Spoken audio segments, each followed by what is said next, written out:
non Rita wandering through these frigid lands. It takes courage, or perhaps folly, to traverse the forlorn swords alone. Sit, if it pleases you. A warm flame is rare here. The farther north you go, the less life you'll find. Nothing but snow, mountains, and a Dalrita mourning days long gone.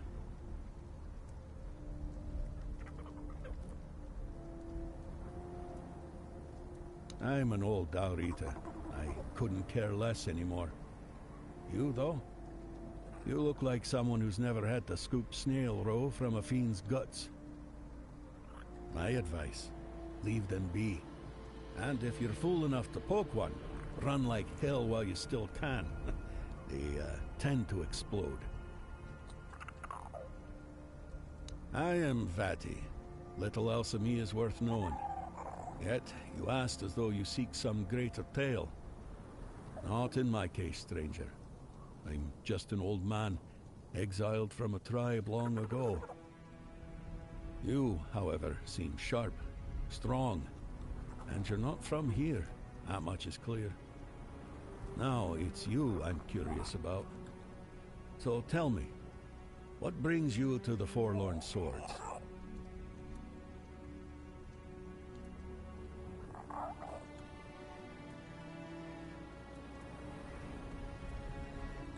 Hey, that's a proper question to ask.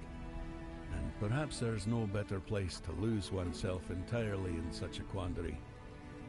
I once knew a man who faced a dilemma. It lingers with him to this day. Luck was not on his side in finding answers to his questions. Gerfan is his name. A good man. You should meet him. I think he'd gladly have a chat with you.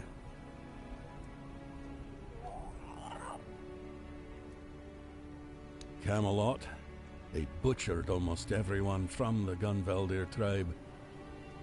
Old Frode, Gunvaldir chief, knew the Camelosians were coming. He called for aid, but no one answered his plea. What a disgrace. And so, divided we fall. Now, his firstborn wages his own war in the south. The Dalrita dared not speak his name aloud.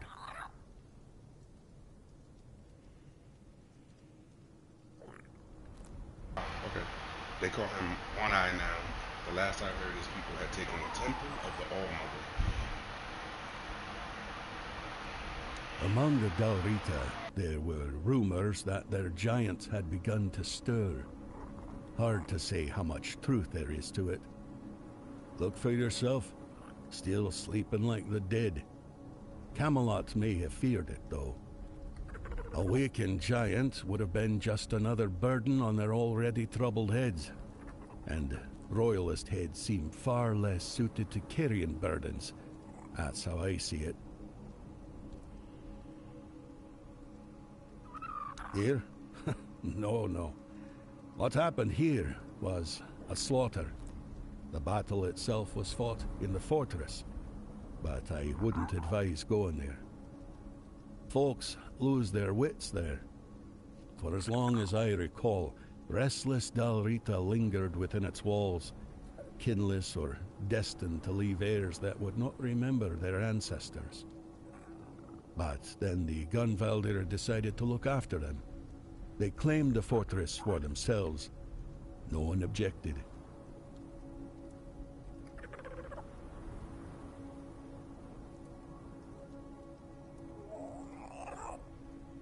Gunvaldirs had close ties to the spirits of their ancestors. They took in those forgotten as their own, forging a bond with them. In return, the spirits granted them strength, sometimes even coming to their aid. Frode and his people thought moving the battle within the fortress walls would give them advantage. Well, they all died, so that tells you how it turned out.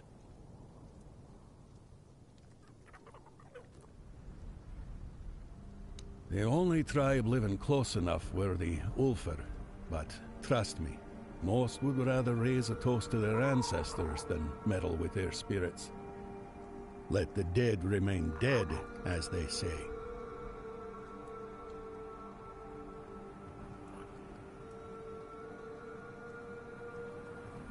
It's surprising he's still alive, I won't deny.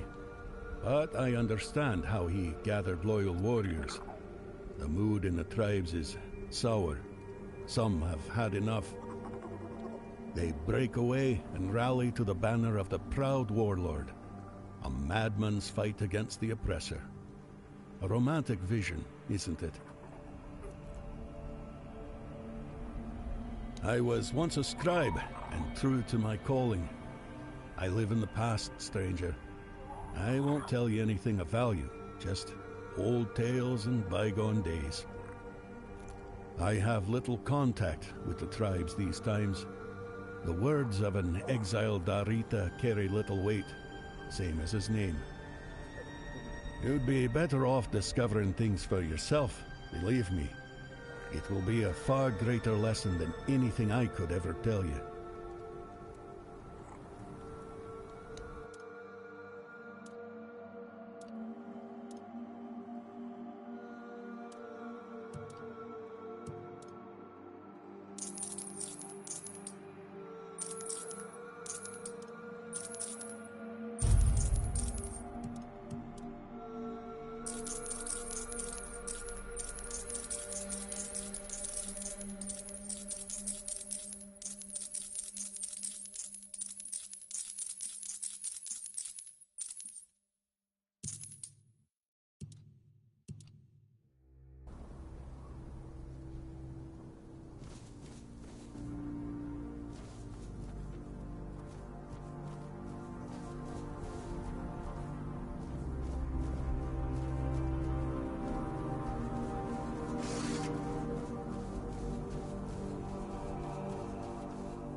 Oi, don't I know you from somewhere?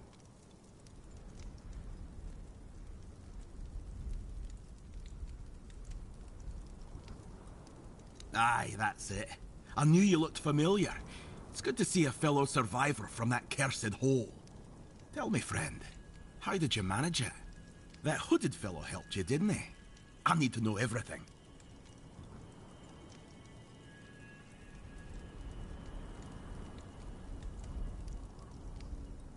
I don't remember you talking in the riddles before, but fine.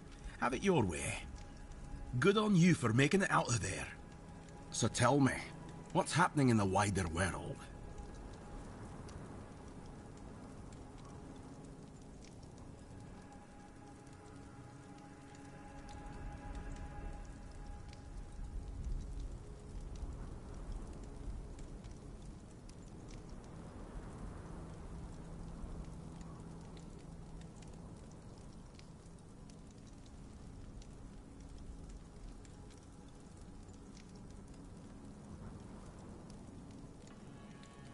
Who knows?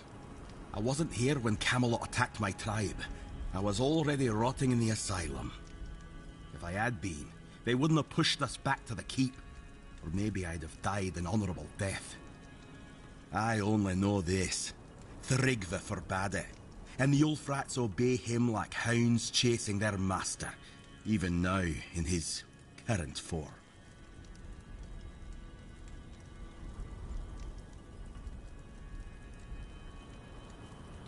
You're joking? One Eye's rebellion actually worked? Ha! Now that's a twist I didn't see coming. Never cared for One Eye, but credit where it's due. He pulled off something impressive. Now all that's left is to rally the other tribes, get word to One Eye, and boom! We've got ourselves a foothold in the south. Not my chieftain, not my problem. We Gunvalder worshipped our own giant. Wasn't exactly lively when I left the village, but now it's glowing. No one knows why. The Thoid called it a blessing. Told all the Dalriada they should rejoice. But if you ask me, they got scared. Maybe that's why no other tribe helped. Not Ulfr, not Volker, nor even Thoid, who told us to be happy about our giant.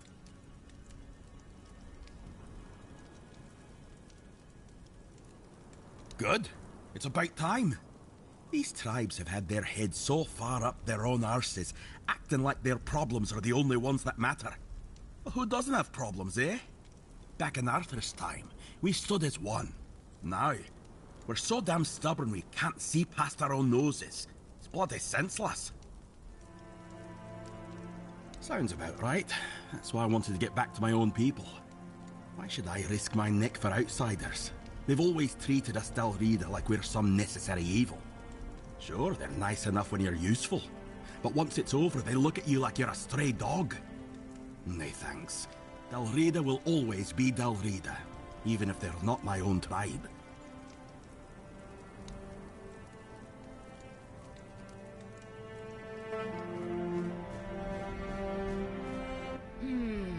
No. You're not a Dalriata. And you're too scrawny. Wouldn't make much of an impression. I was thinking of knocking you flat in a fight, so Concha would see it and say, bloody hell, that Thyka's strong. I'd love to wrestle her. But with you, it just wouldn't work. No.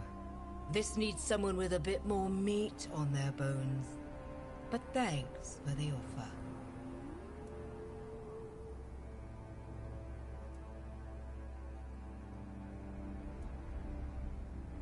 How else could it be? What do your people do when they want to, you know?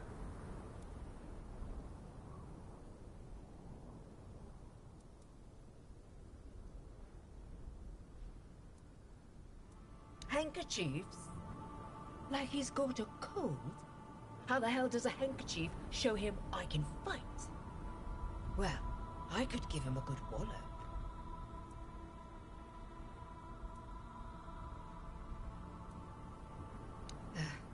I'm no good at talking.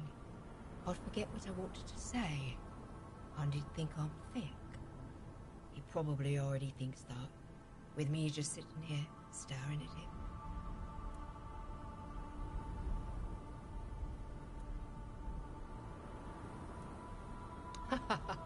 Look at me.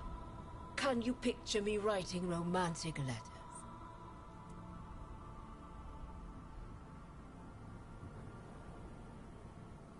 Yeah, me neither. And the women don't fight. They just sit and watch. Mata, I'd die of boredom. Just look at him.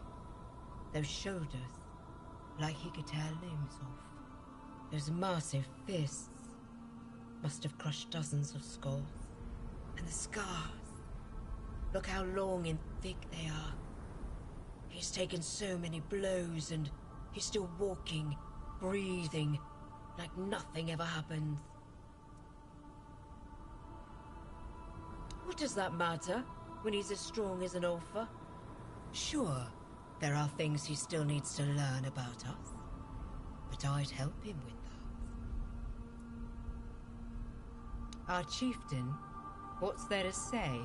He's the strongest, so he leads. Even if the giant hadn't marked him, no one would have matched him. Off you go. I'll stay here a bit longer.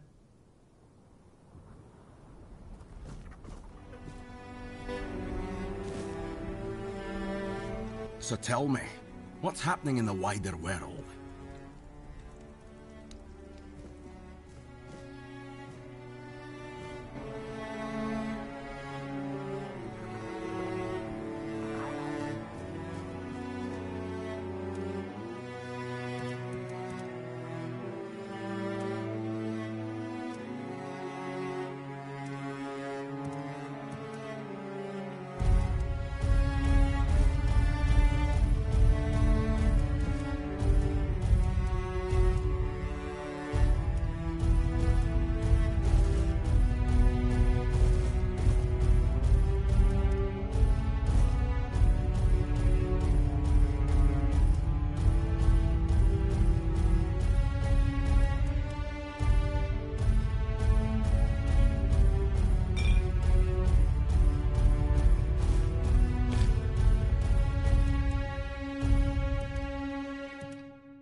I'd offer you my hand, stranger, but with the stone sleep taking me away, I reckon that's not the best idea.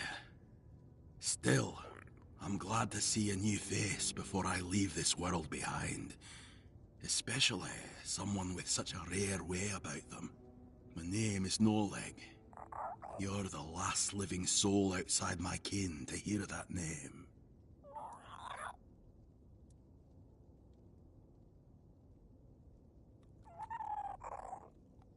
Well, I am a stone warden, and by our custom, a day comes when a stone warden begins to slip into the stone sleep.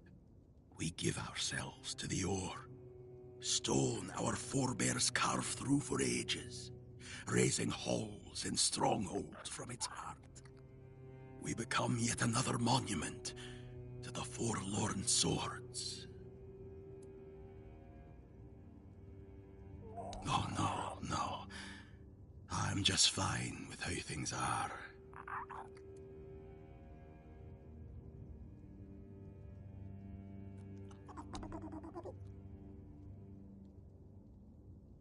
It depends on who you ask. Me, I feel no pain. Just peace. I knew what I was signing up for. Every stone warden does. But not all see it the same way. My family passed long ago, so I leave no one behind. But Olaf, he still has his daughter, Fuska. And she's been arguing with Darvan for weeks now, fighting over what should become of her father.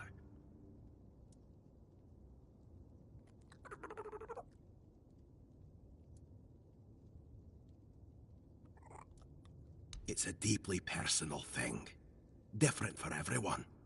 I've known stone wardens who felt the first signs of the stone sleep at dawn, and by the next dusk, they were already searching for the place they'd turned to stone.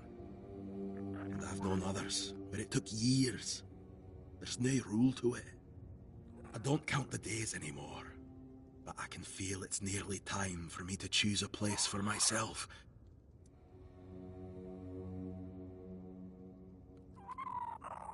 When the time draws near, one makes the journey to a place where they wish to fall asleep.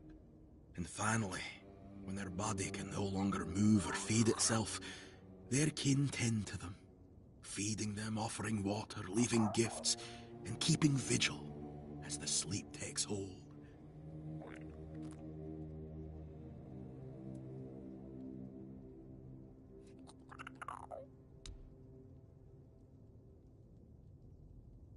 One of the finest stone wardens I've known.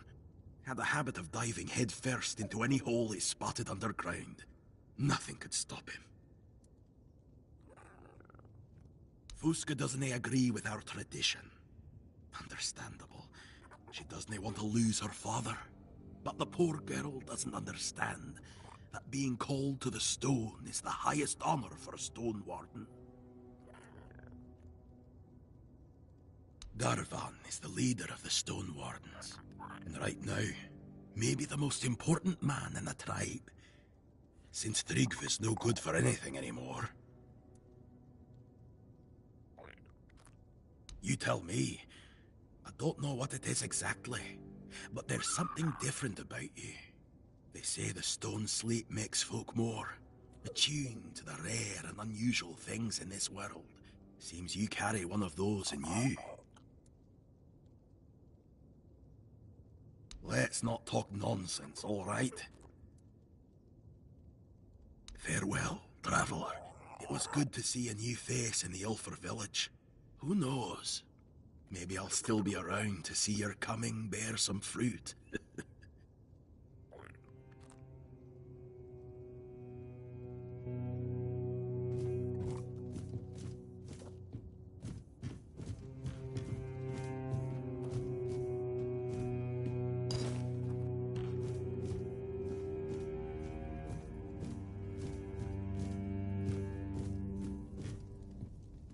You're in the Hall of Remembrance, in the seat of the Stone Wardens.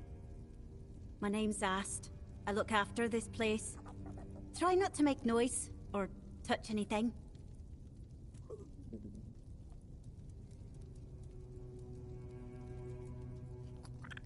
Yes. Though in the Stone Wardens, tribal ties don't matter much.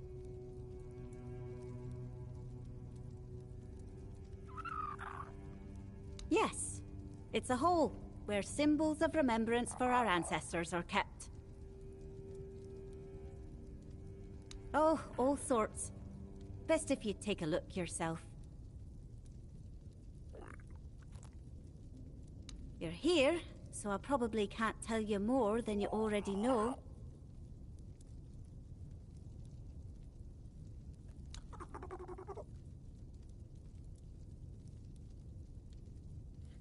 Very likely. I spend a lot of time near the weird stone.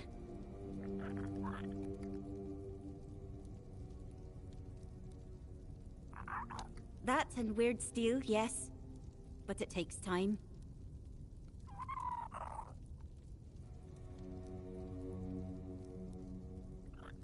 And they turned into stone, yes. Yes.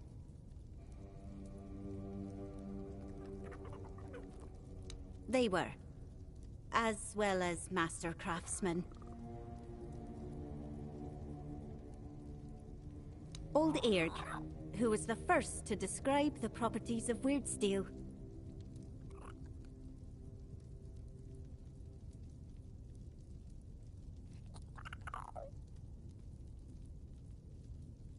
Various Dalrida who earned honor in the Stone Wardens.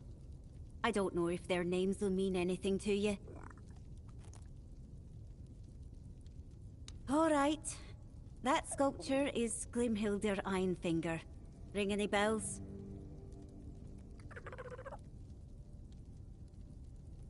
She led the Stone Wardens 2 centuries ago. She looked just like that sculpture.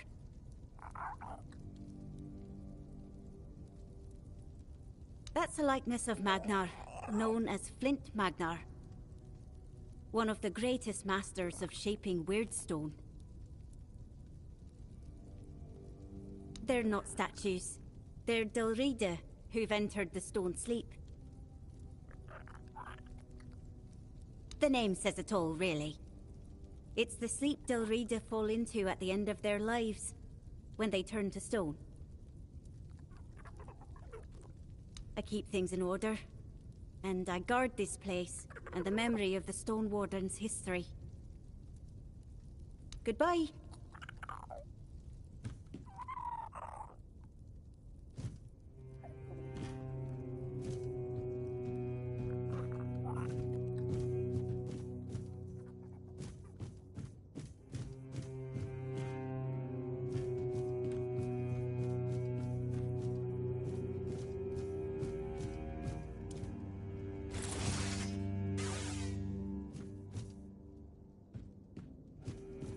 I wouldn't come any closer if I were you. Because I said so. And here in the official hall of the Stone Wardens, my word is law. Leave in peace.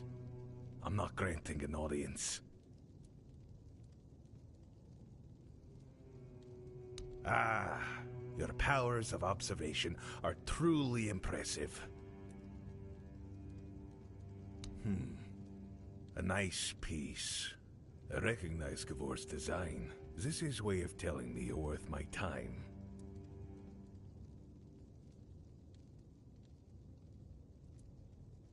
Bold and straightforward. Qualities we look for among our own. But there's one problem. You aren't of Dalrita blood. Which means the grace of the Stone Dream won't be granted to you. So, I can't admit you to our ranks. Our ancient laws say you might, yes, but they're called ancient laws, not simply laws for a reason. If you achieve something great, say a feat of war, the Elder Council might allow you to walk the path, provided someone would stand in as your father. But as I said, it's no old dead law. Our tribes aren't exactly known for their hospitality, let alone naming outsiders as kin.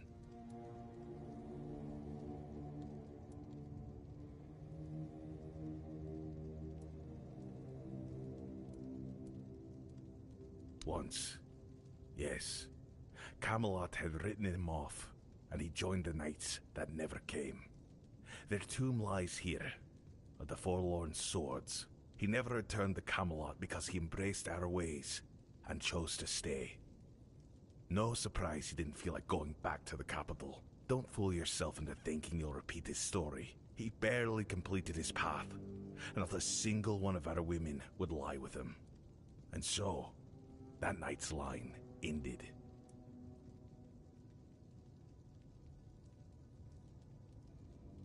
Well, if you've won Kavor's favor, I'm willing to risk giving you a small task.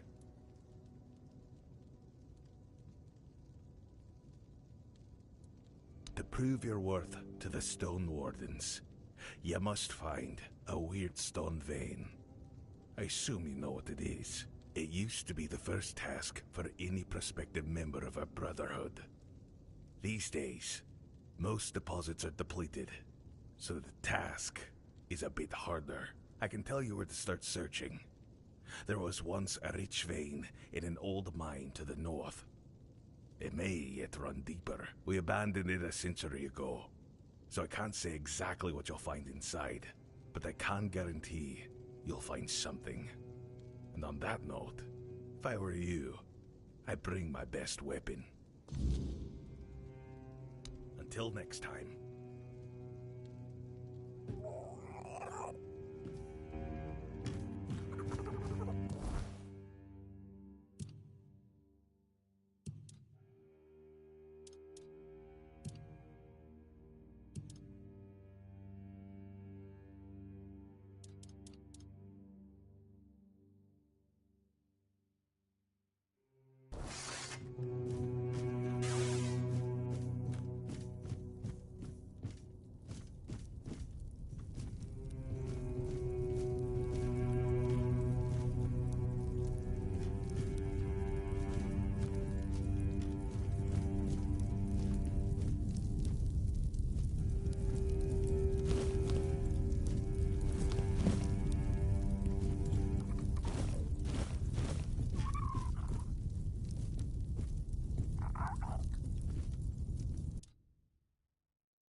one, unworthy one.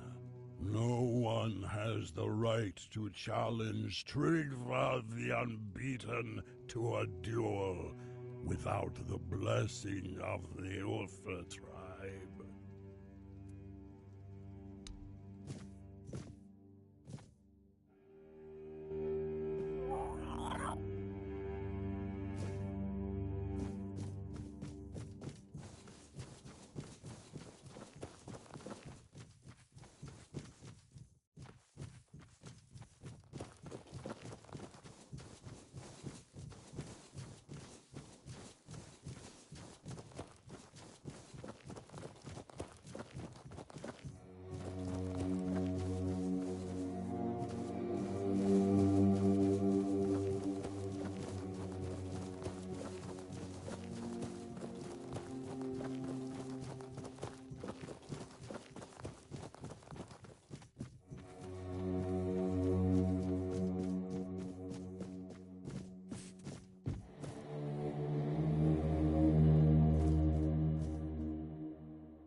Greetings, Walker in the Weirdness. Your presence heralds the end of our vigil. Skuld sees the weirdness flowing through you. He is impressed. He offers his help and counsel. A swirl of colors surrounds your soul. It's a beautiful sight. The Thoid tribe longs to dream Mother's dream. It is our greatest desire, our deepest happiness. Mother told Senja, Skuld's sister, when the one who walks in the weirdness arrives, then your time will come, my children. You will fall into the sleep, and we will be together forever. Everyone aids Senja in her dreaming, except Chieftain Ingvi and your humble servant, Skuld. Because of this, Mother's grace flows upon us all, and Senja's sleep remains strong and true.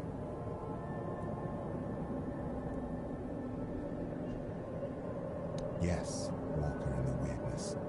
Thanks to you, they will fall into true sleep. May Mother's light shine upon the moment of your arrival. Mother is everywhere. You can see her image there, towering over our lands. We long to surrender to her.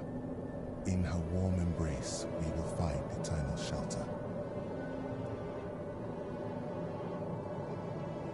Skuld is not worthy to reveal Mother's secrets, not even to the Walker in the Weirdness. If Chieftain Ingvi decides to tell the Walker more, then it shall be done.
You are here, Walker in the Weirdness.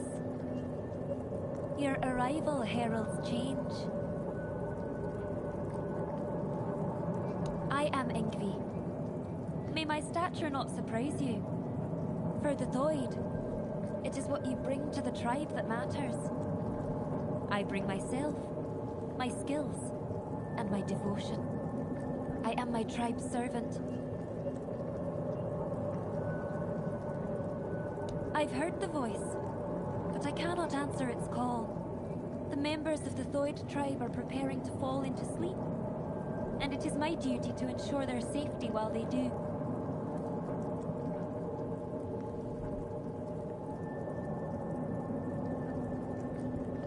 We sleep to dream the mother's dream.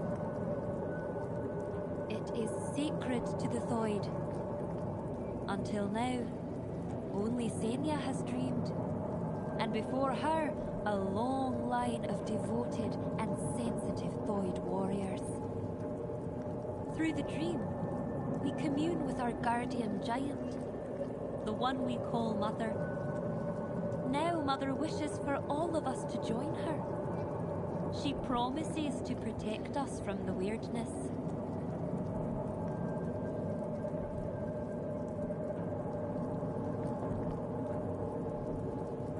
Mother promises that the strength of the Thoid's united dreaming will repel the weirdness and encompass the entire Forlorn Swords.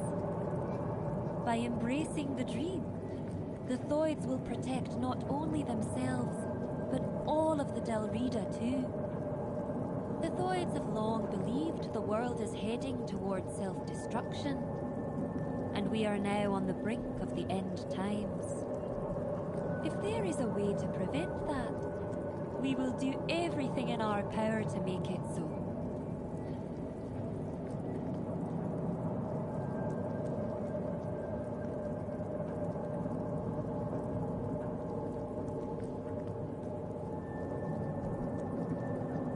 You are the walker in the weirdness. You can do far more than we ever could. We have tried everything. Magic, diplomacy. Some of us even joined One Eye's rebellion. But it wasn't enough. We needed Mother to show us the way. She said that only by joining her dream in another realm can we truly affect the reality we know.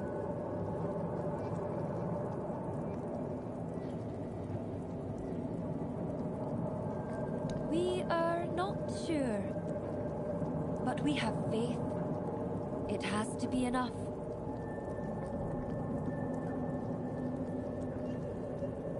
We became certain the moment you set foot in our lands. Your arrival was foretold by Mother. She said that when the walker in the weirdness arrives, it will be time to fall into the sleep. Through our dream, we will save ourselves from the end of days.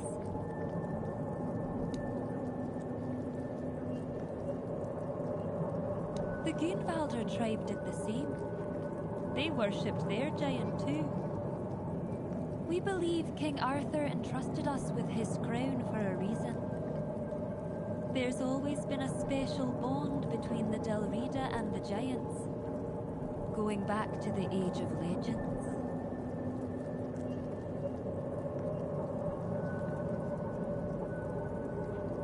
Perhaps he was the only man who could speak to the giants as an equal. But how could we find out now? The king is dead, and he's not coming back. This is our last chance to make a difference. We need to trust Mother. That's not widely known, but we have our own theory. We believe Arthur bound his essence to the crown, which allowed him to communicate with the giants and gain their allegiance. However, you can't bind your essence to another being without mastering the weirdness first. That's why we believe Arthur must have uncovered the secrets of the weirdness, unlocking the mysteries of the Fordwellers long before he forged his allegiance with the giants.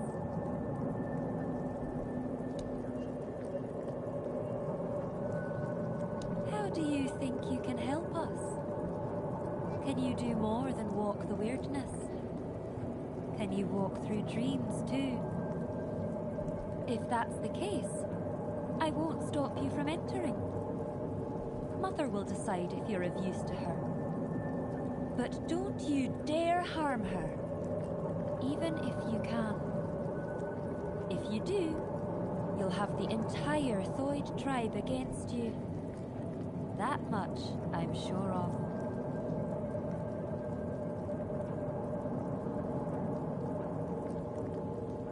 As you wish, Walker in the Weirdness. I won't make any decisions about the dreaming until you return with answers. Or the will of the Mother.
School to see you here, for it means we draw ever closer to Sonder.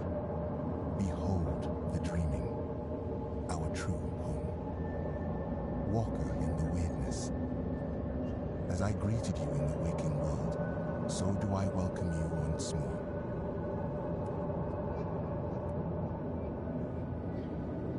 A world that withers is no home to us. It is a fleeting mirage where nothing holds. Nothing remains. There all crumbles, without meaning, without end. But the dreaming is eternal, and it has a purpose. The deepest of all layers, Sonder. When your arrival ended the vigil, the dreaming began. The final phase of our dreaming is Sonder. Sonder is the moments when we shall become one with Mother's dream, forever entwined. Sonder is also a place deep within the lowest layers of the dreaming. There at last we will be safe, far from the world ensnared by the weirdness. Ingvi believes you may unravel the burdens that weigh upon some of the Thoid. Without freeing them from these burdens, They cannot enter Mother's chamber, where each of us must drift into ever deeper dreaming, until at last we reach Sunder.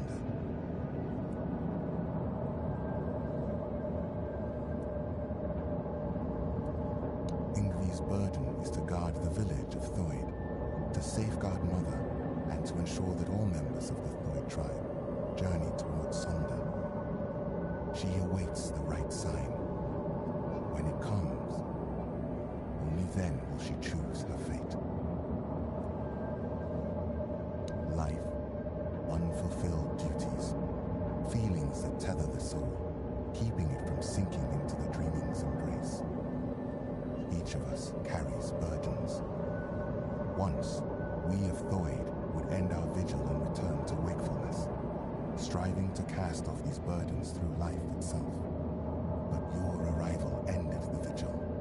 It began the dreaming, and Thoid may no longer wake, not unless such is Mother's will.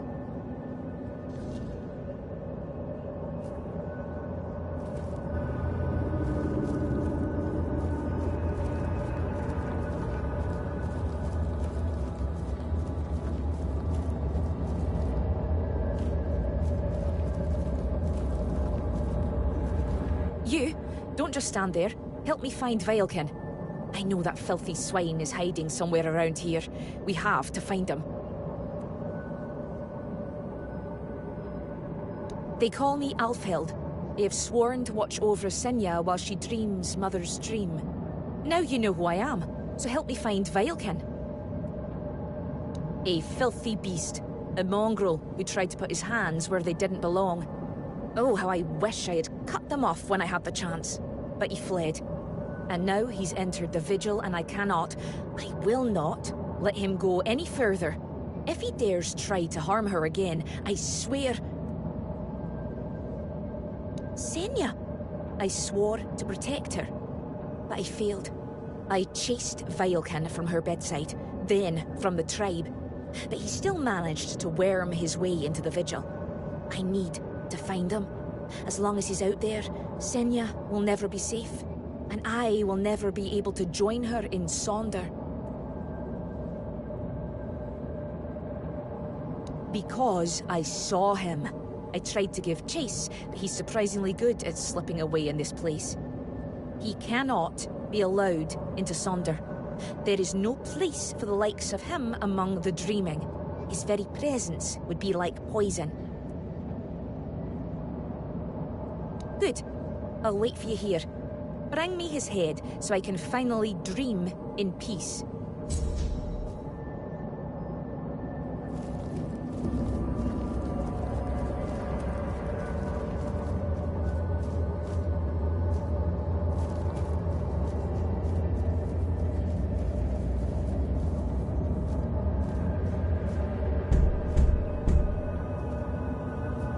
Walker, in the weirdness. You're here. Finally. You have to listen to me. I need to speak with Ingvi. But ever since the dream began, I can't leave this place. She must hear this before it's too late. That's exactly the problem. Sonder is a trap. No one can go there. Especially not Ingvi. Please, I'm begging you. You have to help us. The Giant Mother, the one we believe to be Mother, wants us to become her children, to surrender ourselves to her care. But why did we ever assume she was Mother? Our Mother Goddess was a warrior. She gave us the strength to stand against adversity, to unite against those who seek to destroy the Dalriada. And what is this dream, if not turning our backs on our kin? On the other tribes who still fight? Are we to crawl under Mother's skirts while the world burns? Sonder is an escape, and now I see it clearer than ever. If we flee into Sonder instead of standing and fighting, we are no longer Dalriada. There is no honor in this. We are on the verge of losing everything. Our identity as Thoid. our very souls. I don't know if it will be enough, but you have to try. Tell Engvi that Rune reminds her of the duty of every Dalriada. We stand and fight. We don't run. The Giant Mother is not mother. She's nothing but a weak, selfish wretch who would see the Tuig destroyed.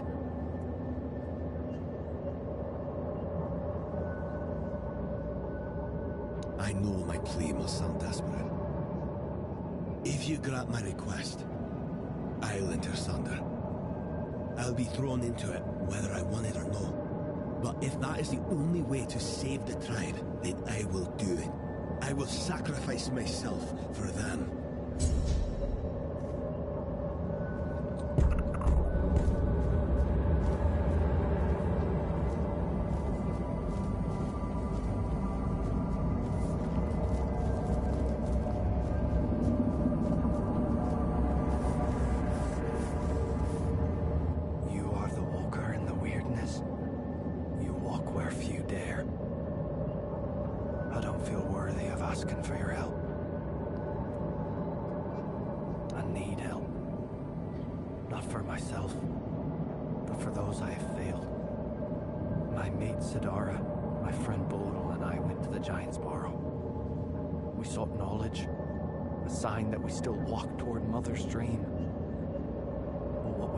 Instead was ruin. Odal, our companion, did not return. And Sidara, the White's touch took hold of her. She's no longer herself, not truly. Find Bodil. End his suffering. And Sidara, she still sleeps, but her soul cannot rest. They must be freed from this curse. Then, at last, we will have peace.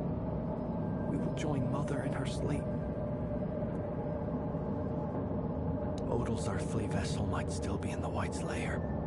As for Sidara, she sleeps in our hut, beside me. I feel her. So close yet so distant.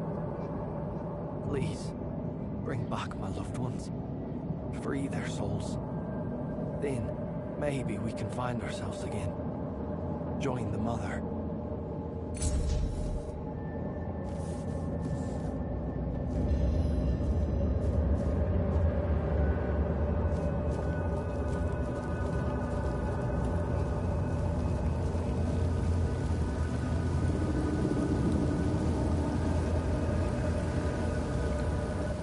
Ho ho ho, you're here.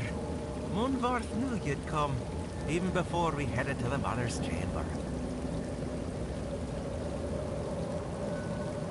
They call me Jarnsford, because that's my name, Jarnsford. So that's why they call me that. Makes sense, doesn't it? The Mother's chamber, where we'll dream forever. Munvar says great black ships that devour the sky will take us there. I don't know if that's true. He makes things up sometimes. Like that time he told me he brought me a giant's tooth. Turned out to just be a regular old walnut shell. He's my friend. A raven friend. I mean, he's a raven. Feathers, wings, a beak, all the raven things. And he's the reason I'm worried. Well, not really him, actually. It's my stupid head. Always forgetting things. Before I entered the Mother's dream, I told myself, Jarnsford, remember to let Munvart out. And, of course, I forgot. Damned useless head. I'd rip it off my shoulders and toss it into the abyss if I could. Yeah, he talks to me a lot. And sometimes he says things that make me really wonder how he even knows them. When I asked him, he just said it's a raven secret. But funny thing, he only talks when it's just the two of us. If anyone else is around, he clams up like a corpse.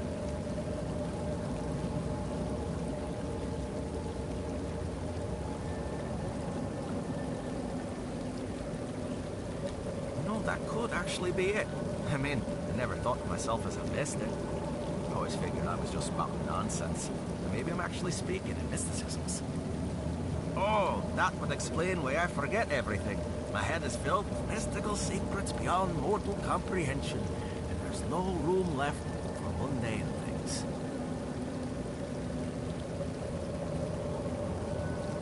His cage. And the cage is back at my house. Not here, on the other side. You know, in the waking world. Because we're in a dream right now, right? Sometimes I mix it up and forget where I even am. It's this stupid head of mine, I swear.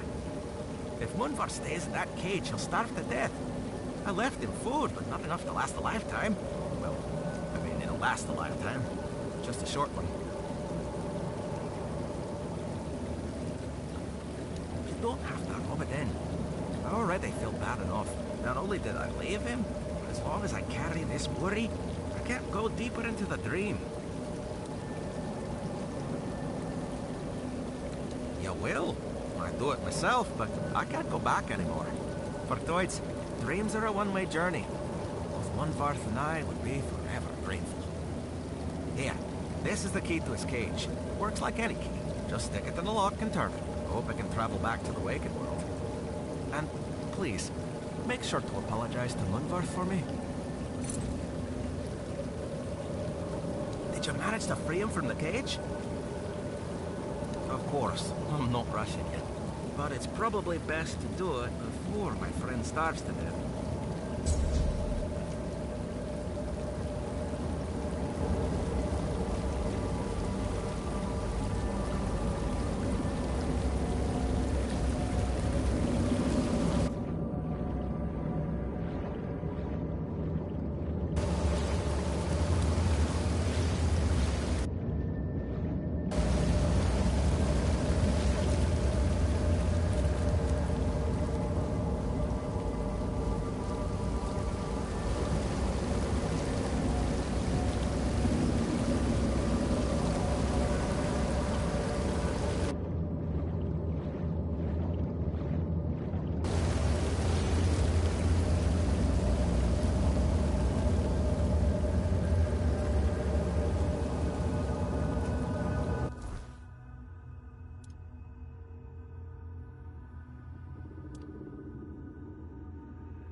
Behold, Walker. This is one of Mother's earthly faces. She watches over us now in the dreaming, as she once did in the waking world. I believe Mather watches your path with great intent, as do I.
Have you found him?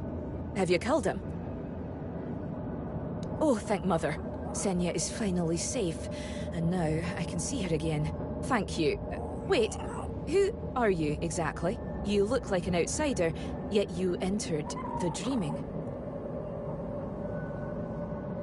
Walker in the weirdness. You? Oh, thank Mother. That means the vigil will soon end, and we will all be together. And I will see Senya again. I do. I swore to watch over her in her sleep, and it has been an honor, but I miss her presence.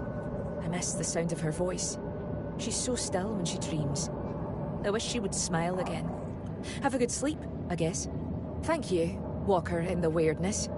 Now that wretch is finally gone, I surely will.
My beloved.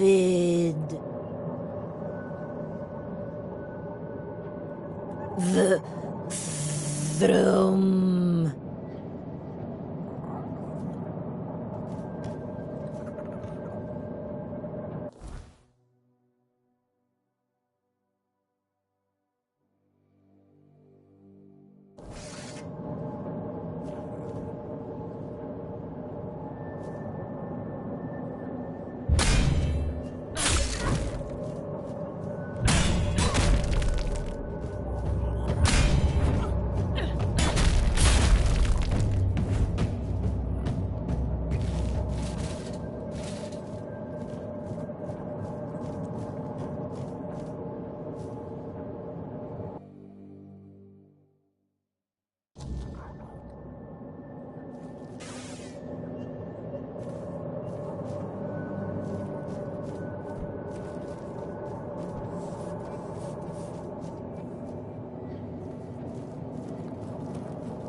in the weirdness. You return. Welcome.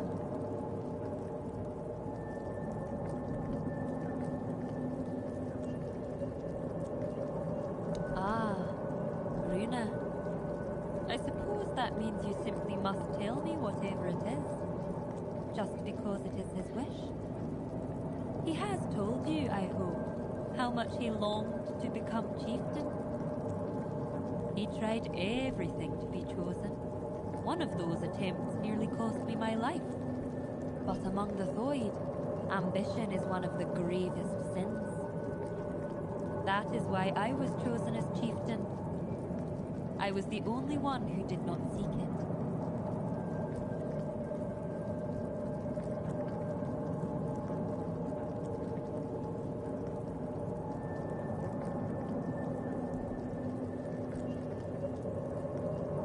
I was chosen, as is the way of the Thoid. I couldn't refuse.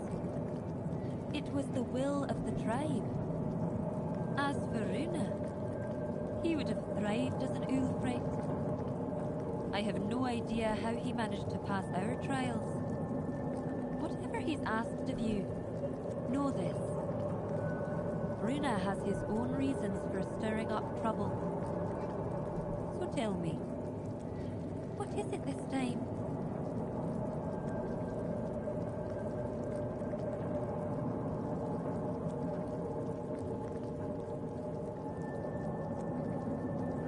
Does he now? And he's only just come to this realization. Now that he's in there, and I'm stuck here. Let me guess. He wants to switch places. To take the chieftain's seat while there's still a tribe left to lead.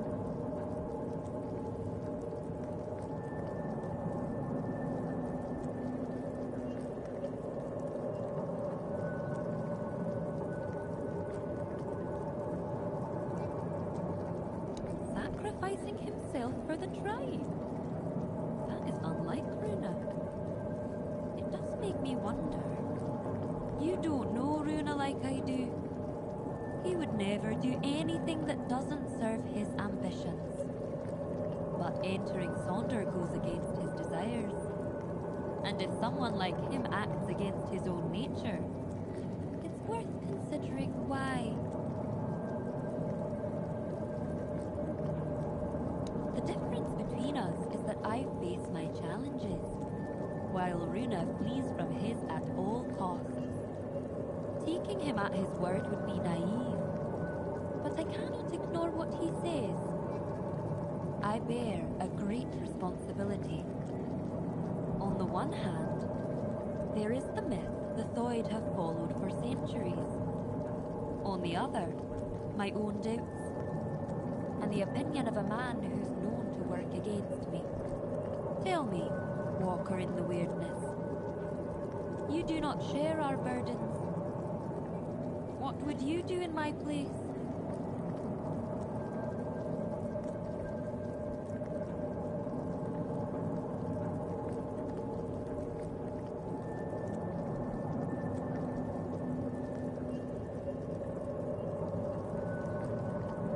I will. You have my word. You, Walker in the Weirdness, see things in a way the Thoid cannot. We've always placed our trust in intuition. And if mine tells me there may be truth in Runa's words, perhaps I should heed by it. Thank you for your involvement.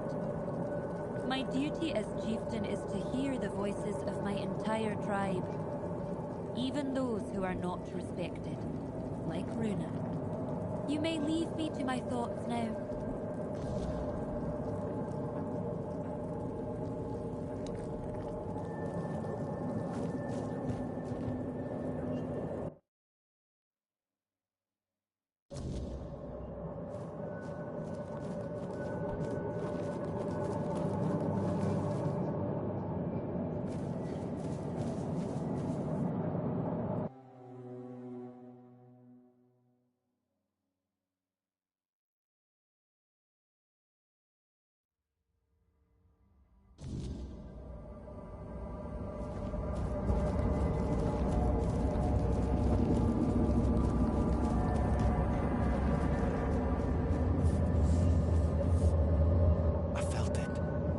weight, it is lifted.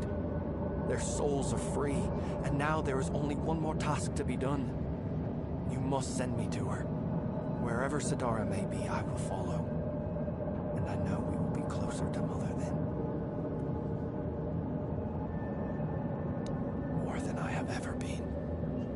But listen, my body still clings to this world. The flesh resists what the soul has already accepted. When the moment comes, I may fight. Not because I wish to, but because I am still bound to this place. Still outside Sonder. Not hesitate. Strike true. And when I am gone, let the wind carry my name to Mother.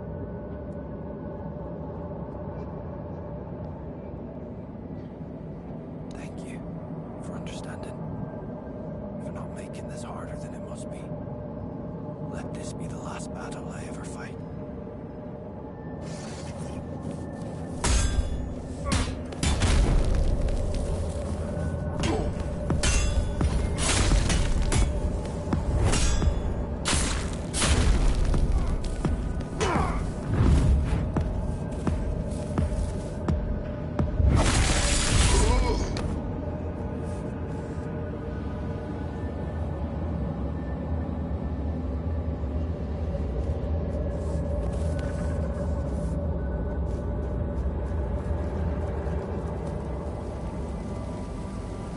Hello, it is you.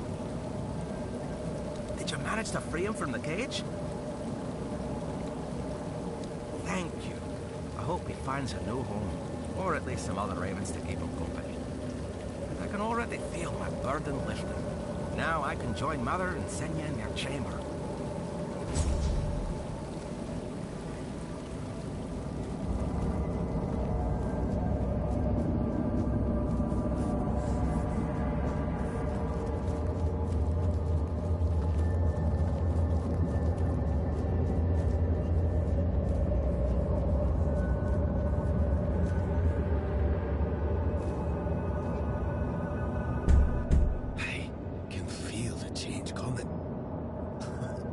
Thank you for your help.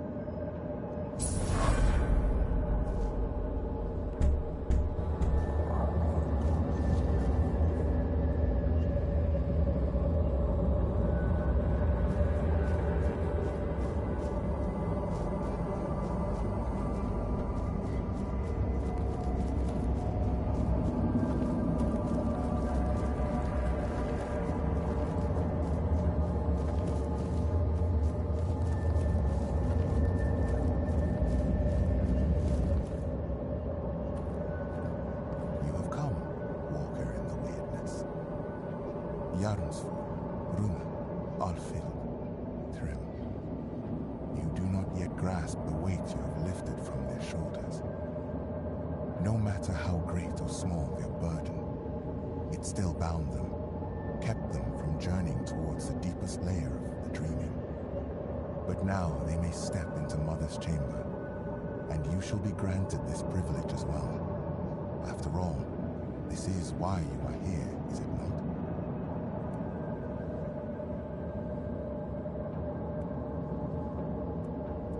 Yes, that is why you will enter Mother's chamber, Walker. The choices that must be made shall be made within. No matter the outcome, you have the gratitude of all Thoy. Were it not for you, we could not have embraced the dreaming. We could not have stood before Mother's chamber. You shall see my sister, Senja, and Mother, whose dreams we have shared, and in whose dreams we long to become one. Do not fear. No harm will come to you in the dreaming. I know that you are expected, Walker. Indeed, the time has come.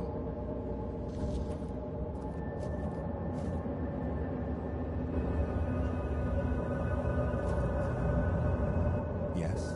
Something weighs upon you? Yes, and no. Surely anyone may try. Yet entry into the dreaming is not always gentle, especially for those who are unwelcome. For you, a place has been foreseen among us, though you are not of Thoid. It is a great honor to await the coming of the Walker in the Weirdness, and to welcome them among us. Your arrival has lifted my burden. I have entered the dreaming.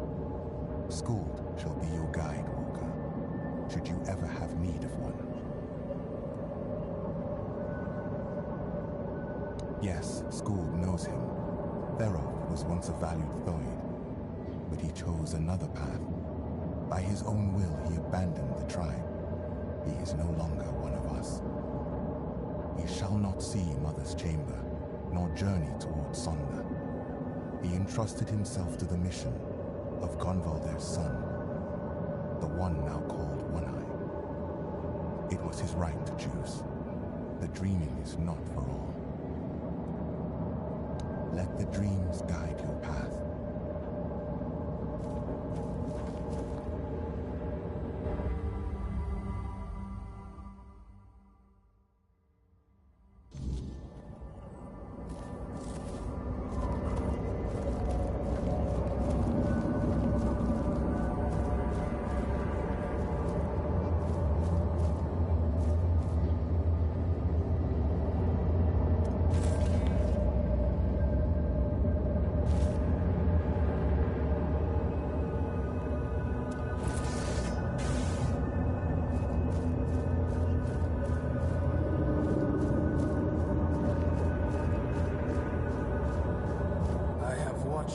Journey, Walker in the Weirdness.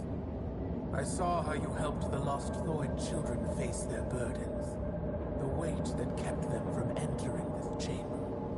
For that, you have my gratitude. But I know you have your own purpose. Now tell me what it is.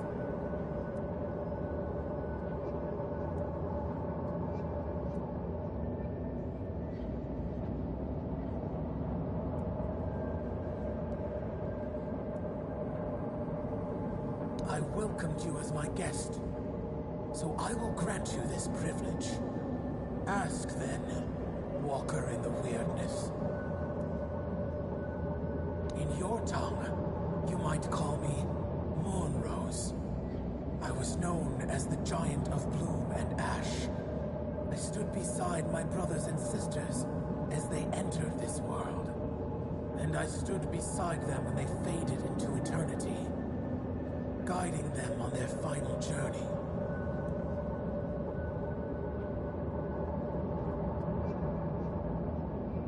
You humans cling so desperately to the waking world. Your dreams are fleeting. You dream, then wake, and in doing so, you destroy what you have dreamt. The Thoid follow a path to end that destruction. To stop waking. The vigil was the first step.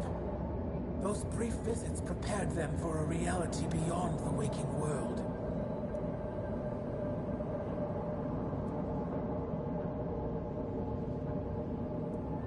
Because I dreamt of...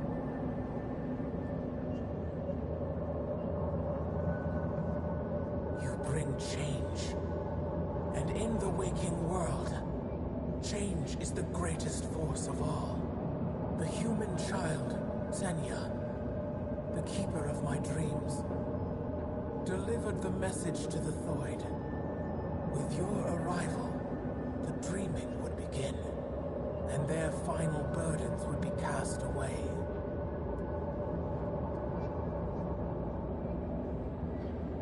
Nobody should fall asleep, weighed down by earthly concerns. They only bring fear and nightmares.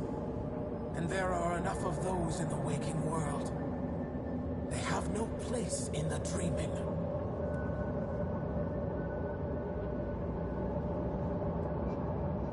Don't you already know the answer, Walker in the Weirdness? You see the world beyond my dreaming. It is a layer of reality steeped in suffering. A place where all that lives is doomed to perish. No civilization will endure. It happened to the Four Dwellers. It happened to us, the the giants. And now, your own end draws near. Avalon is no longer a place that favors you.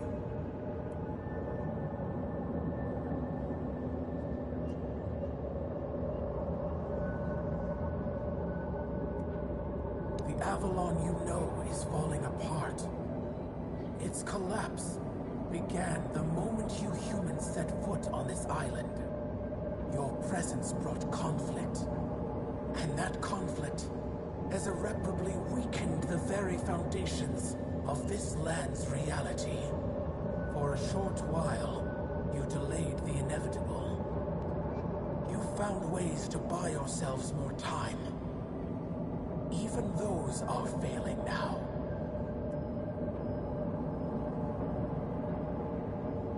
Because we share a unique, carefully cultivated bond. Long ago, the Thoid turned to me, for they saw me as a mother. They sought my guidance, and for generations, devoted themselves to drawing even closer to me. Until at last, Senya appeared, offering herself completely so that the path to Sonder might open for humanity's children. Elder Ingavi, in turn, took upon herself the burden of ensuring Sonder for all her kin. This is the nature of our bond. Both the Thoid and I have given much of ourselves, despite the weight of the burdens placed upon us. If you have asked the Thoid, then you have already heard the truth. I have not deceived them, nor have they deceived you. Sonder is both a place and a state of being. It is the deepest layer of my dreaming. When the Thoid sink deeply enough into my dream, and linger long enough to reach Sonder, they cross a point of no return. They remain there forever. Finally safe, cut off from a world that races toward its own demise. We swore fealty to the human king. Arthur spoke in our language, and his words were resonant, full of wisdom. He promised us an Avalon free of those who could shape reality through the weirdness, twisting it to serve their own whims. We helped him drive the Four-Dwellers back to Tuathan. We helped him because he showed us a vision of the world where all were equal. From the moment we bowed our heads, he ruled over us. After the terrible war, Arthur gave us an order to sleep. And so the dreaming came to be. Then let me ask you one. What brought you before the dreamer?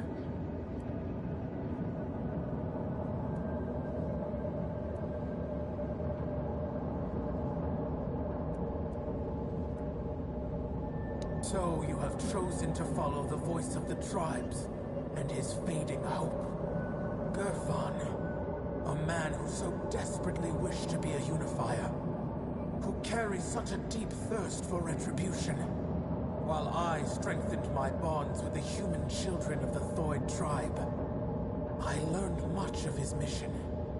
He believes tradition can be a driving force, that some things must unfold as they always have.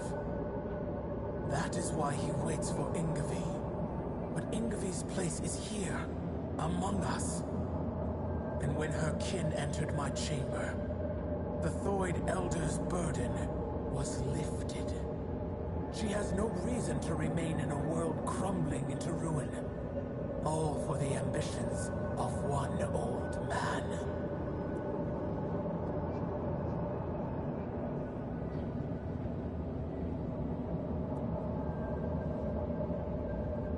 Rebuilding old myths will not undo the inevitable.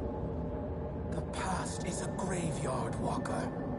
If you keep chasing it, if you keep digging up what was buried long ago, find yourself in a grave before long. Enough. There is no reasoning with the giant's stubborn nature. No matter what you say, she'll keep dragging you deeper into the labyrinth of her mind. That is why I ordered the giants to sleep. Their nature was unpredictable. They reveled in strange manipulations, willing to wager their own lives in primitive bets and frivolous games. And so, I speak. Whatever this one demands, grant it. That is the order of the king to whom you swore fealty. I was wondering how long you would stay silent, letting the human whose body you stole speak for you.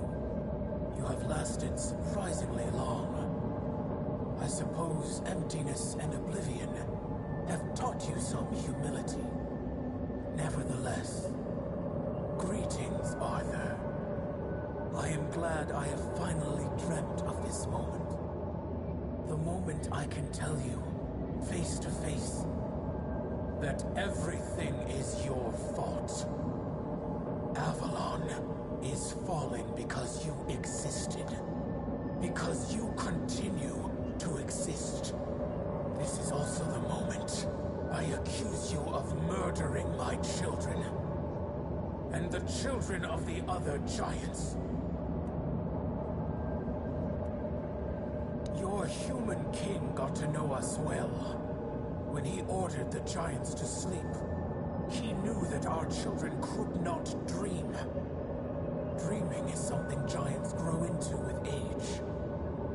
Having no choice but to obey, we left our children behind in the waking world. Alone, defenseless, condemned to the coldness of death. Quiestra, the child I once held in my arms, never dreamed with me. While I built layer upon layer of my dreaming, she was dying. But I had time. Enough time to dream of Sonder. A place and a state where death holds no power. There, I will dream, Quiestra. I will give shelter to the entire Thoid tribe, including Ingavi. I will not abandon any more children to the waking world. I have made many terrible mistakes during my reign, but I always considered what was best for my people. At least, that was my intention. I wanted to make Avalon our home, free from the plague, free from forces that would seek to oppose us. I thought that my return would restore balance, that I could prevent Avalon's fall. Your idea of what is good is twisted, human king. As for you, mortal, yes, you need the blessing of the tribes to claim the crown. Those were the terms of the sacred pact, but you will have to manage without the Thoid. They will all come with me into Sonder. I will care for them as if they were my own children. And I will save them from this world's corruption.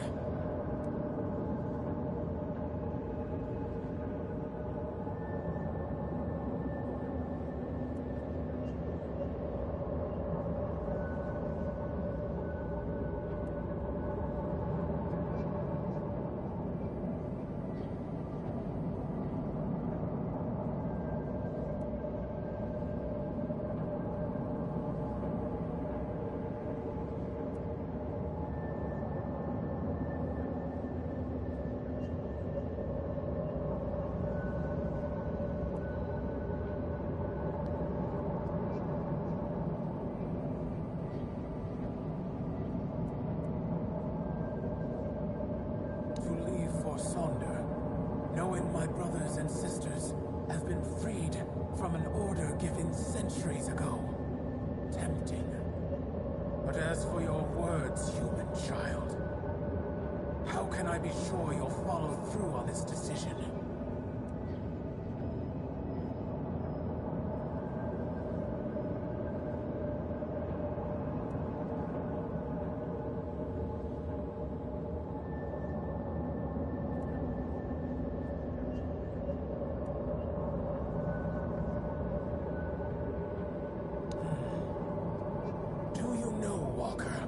Why we have always been drawn to games and wagers.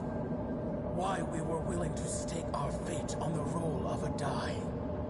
Because nothing was ever truly ours. Even as giants, we were bound by the weirdness. By those who could wield it. But a wager is freedom. In an instant, your fate is placed on a precarious scale.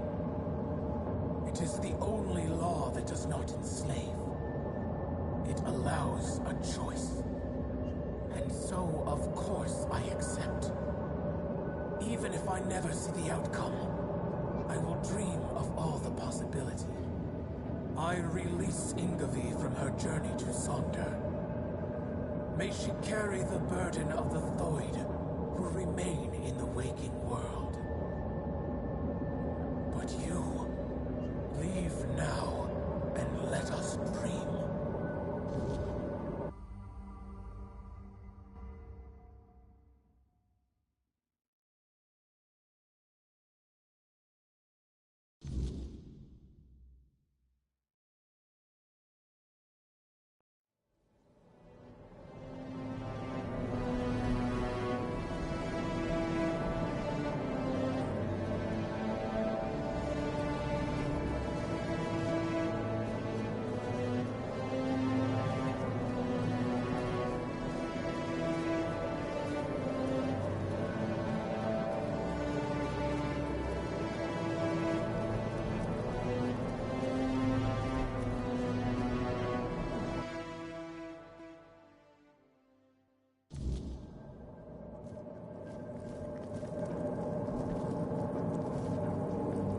Walker in the weirdness, you return. Welcome.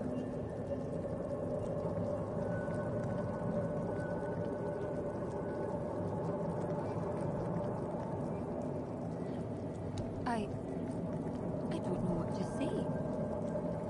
Has Mother sensed my doubts? My true burden? Deep down, I've always felt that Sonder was not my destiny. I envied Therof for joining One-Eye's rebellion and getting to see the world.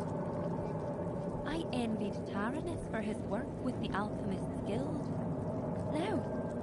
Now I will have the chance to know real life. But I cannot be the elder of a tribe with no tribe. Perhaps I will join those who refused Mother's call. For the first time in my life, I feel free.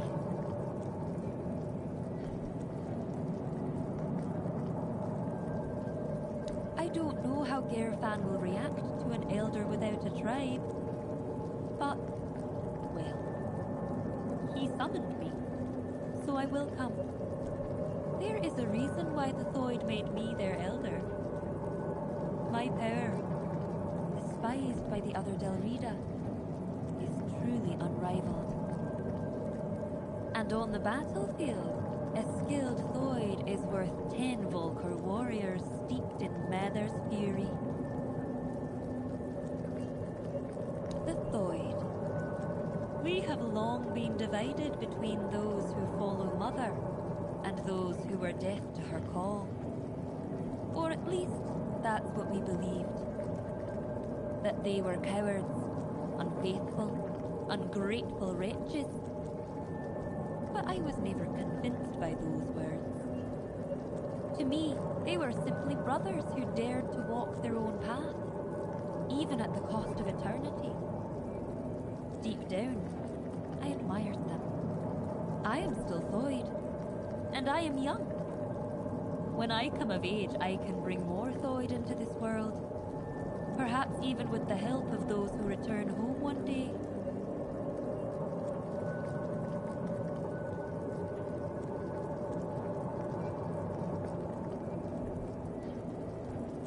It's hard to say, but I don't truly care. They will either accept us, or they won't. But who knows? Perhaps this time we will grow closer to them. I've always thought they envied our direct connection to Mother. With Mother gone, perhaps we will finally build a true rapport.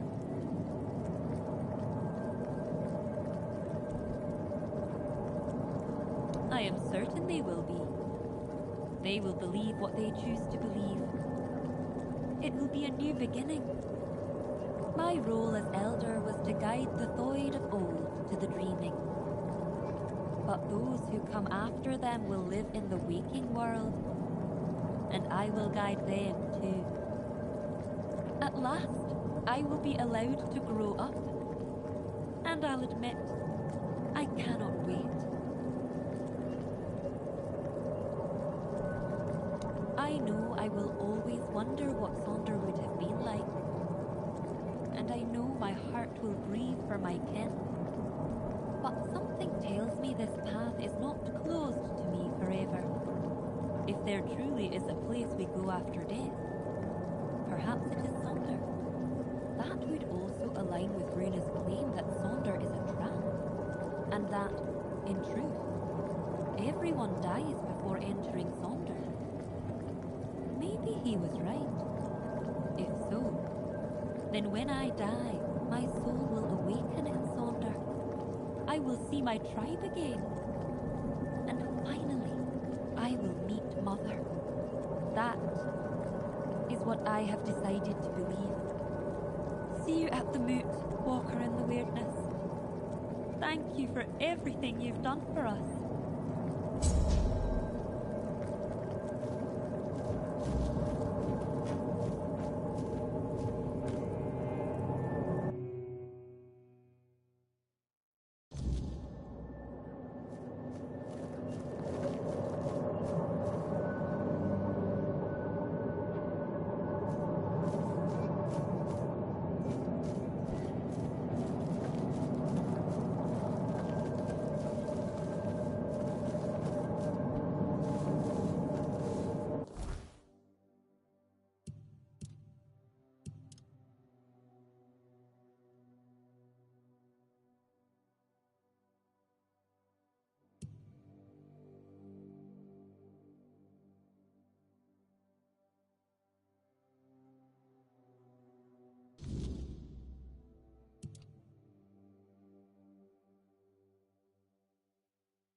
Welcome back, my child.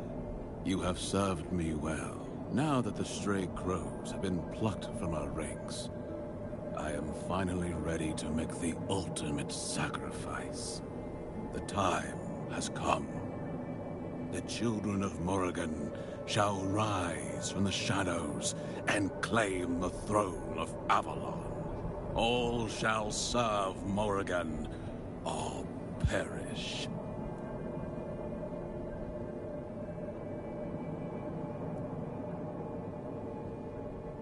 Blood for blood, my child. That is the law of Morrigan.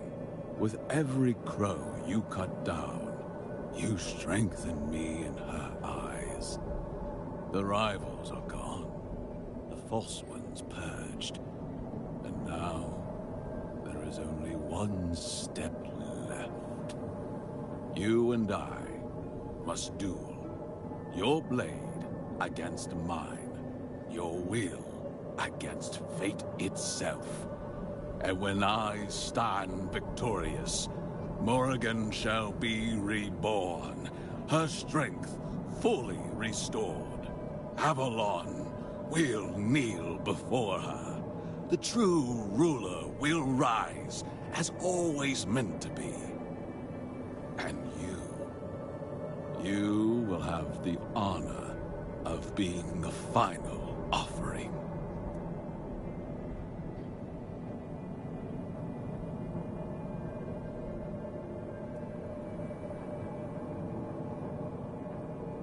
Spoken like a true disciple. Blood is blood, sacrifice is sacrifice. Morrigan cares not how it spills, only that it does. If I fall, my death will feed her. If I stand victorious, she will rise with me. Either way, she is served. Blood will flow, and she will drink deep. Kill me, and you think you've won. You might scatter the children, break their ranks. But Morrigan, she is war, death, blood spilled upon the earth. As long as men fight, as long as they kill, as long as the rivers run red, Morrigan will endure. You cannot kill a god. You cannot silence the scream of battle or erase the hunger for power. The moment you believe you've won, she will rise again, in another form, through another hand. So go ahead, struggle, spill my blood if you must. But know this, every war, every blade drawn, every last breath taken in defiance feeds her, and one day she will